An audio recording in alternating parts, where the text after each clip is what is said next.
हाय लोगोफोर नोंथांमोनखौ आरोबाव आंनि बे गुबुन मोनसे गोदान भिडिअ बरायहरनाय जाबाय दे सो नोंथांमोननिसिम आसा खालामो भिडिअखौ जागायनायनिफ्राय जोबनायलांगोन होननानै एक्चुअली नोंथांमोन बेबायदिनो बर'नि फैनो गोनां गोबां आबुं सावथुन आरो बर' एलबाम्सफोरनि बागै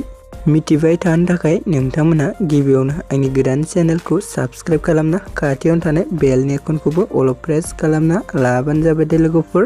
जाहाथे आंनि गोदान भिडिअनि नटिफिकेशनफोरा नोंथांमोननि सेराव थाबैनो सौहैयो दे लोगोफोर सो नोंथांमोना दिनै आं मा भिडिअनि सायाव आपडेटखौ लानानै फैदों मिथिखाबो जानांगौ भिडिअनि टाइटेल एबा थाम्बनेल नायनानैनो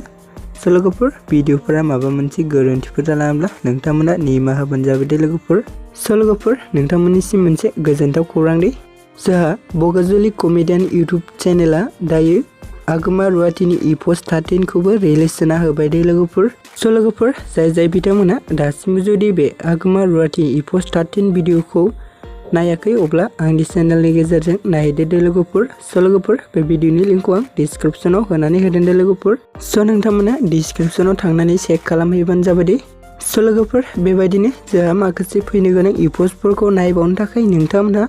बगाजुलि कमेडियान इउट्यूब चेनेलाव थांनानै चेनेलखौ साबस्क्राइब खालामना लाहैबानो जाबाय दे लोगोफोर मानोना नोंथांमोननि सापर्ट आरो मदद मोनोब्लानो बिथांमोना माखासे फैनो गोनां एपिसोडफोरखौबो थाबैनो रिलिज जाना होगोन दे लोगोफोर सो लोगोफोर माखासे एपिसोडफोरा जुदि रिलिज जाबावो अब्ला आं नोंथांमोननिसिम मोनसे गुबुन भिडिअजों आपडेट खालामना होबावगोन दे लोगोफोर सो लोगोफोर बिदिब्ला दिनैनि सुंद' आपडेटआ बेखिनियानोमोन दे लोगोफोर सो नोंथांमोन भिडिअखौ नायनानै जुदि मोजां मोनदों भिडिअखौ जुदि मोजां मोनदोंब्ला अन्नानै चेनेलखौ साबस्क्राइब भिडिअखौ लाइक आरो कमेन्ट खालामनो दाबो दे लोगोफोर गोजोन्थों।